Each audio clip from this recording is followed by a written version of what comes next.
मध्य प्रदेश के पूर्व मुख्यमंत्री स्वर्गीय कैलाश जोशी के बेटे और शिवराज सरकार में मंत्री रह चुके दीपक जोशी एक बार फिर सुर्खियों में हैं।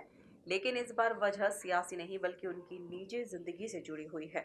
सोशल मीडिया पर दीपक जोशी के विवाह से जुड़ी कुछ तस्वीरें सामने आने के बाद सियासी गलियारों से लेकर सोशल प्लेटफॉर्म तक चर्चाओं का दौर शुरू हो गया है।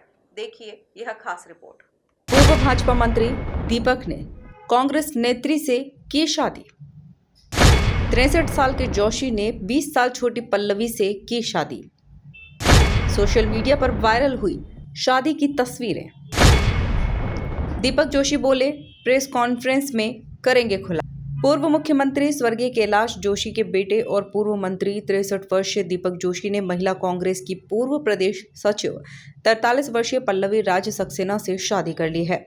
ऐसा दावा सोशल मीडिया पर तेजी से वायरल हो रही तस्वीरों में किया जा रहा है।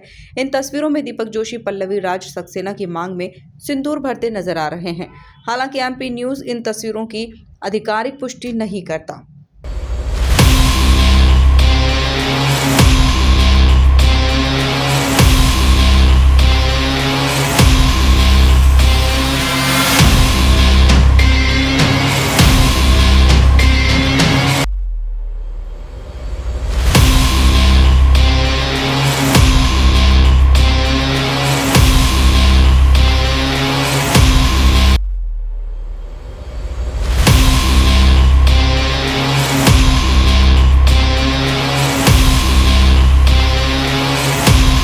बताया जा रहा है कि यह विवाह 4 दिसंबर को आर्य समाज मंदिर में संपन्न हुआ। इन तस्वीरों को पल्लवी राज सक्सेना ने खुद अपने सोशल मीडिया अकाउंट पर पोस्ट किया था। हालांकि बाद में उन्होंने इन्हें डिलीट कर दिया। इस बीच दीपक जोशी की निजी जिंदगी को लेकर पहले से चल रही चर्चाएं एक बार फिर तेज हो गई। पल्लवी से पहले नम्रता जोशी और शिखा जोशी भी खुद को दीपक जोशी की पत्नी बताती रही हैं। इनमें से 2 मामलों में विवाद अदालत तक भी पहुंच चुका है और कुछ प्रकरण वर्तमान में न्यायालय में विचाराधीन हैं। इस पूरे मामले पर दीपक जोशी का कहना है कि मनुष्य के जीवन में यश और अपयश दोनों आते हैं। वे जिस परिवार से आते हैं उनकी ऊंचाइयां बहुत अधिक रही हैं। उन्होंने भारतीय न्याय प्रणाली पर पूरा विश्वास जताते हुए कहा कि सोमवार को भोपाल में प्रेस कॉन्फ्रेंस कर इस पूरे मामले पर अपना पक्ष सार्वजनिक करेंगे। और कहा जाता है कि सोशल मीडिया बहुत तेजी से किसी चीज को प्रसारित करता है। मनुष्य का जीवन है और मनुष्य के जीवन में यश अपयश दोनों चलते हैं। मैं जिस परिवार से उसकी पारिवारिक ऊंचाइयां इतनी अधिक है कि मेरे ख्याल से बहुत कम परिवारों की होगी। एक पेपर ने शादी के विषय में खबर छापी है। उसमें 2 महिलाओं का जिक्र किया गया है। एक महिला ने कुछ चीज को नकारा है।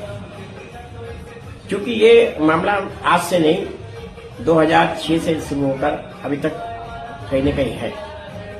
इसमें कुछ मामले न्यायालय में है विचाराधीन और न्यायालय में विचाराधीन होने के कारण उन विचाराधीन मामलों की सार्वजनिक रूप से प्रक्रिया देना उचित नहीं होगी। मुझे भारतीय न्याय प्रणाली पर विश्वास है, अपना फैसला करेंगे। लेकिन मैं इतना कह सकता हूं कि हम अपने जीवन में जीते हैं तो जीवन जीते सार्वजनिक जीवन में इसी प्रकार की गलती नहीं करें और इस गलती को अगर हम करते हैं तो उसका कहीं न कहीं प्रायश्चित भी होना चाहिए। मैं अटल जी को भगवान मानते हुए सिर्फ अटल जी की उसी बात को पुनरावृत्ति करना चाहता हूं कि हमने गलतियां की होगी, बेईमानी नहीं की है। अगर गलतियां हैं तो गलतियों का प्रायश्चित है। प्रायश्चित के साथ साथ अगर वो गलतियों को में कहीं दोषी हो तो भारतीय कानून अपने निर्धारित मापदंडों के अनुसार उसके लिए मुझे दोषी ठहराएगा। अगर मैं निर्दोष होगा तो मैं निर्दोष छूटूंगा।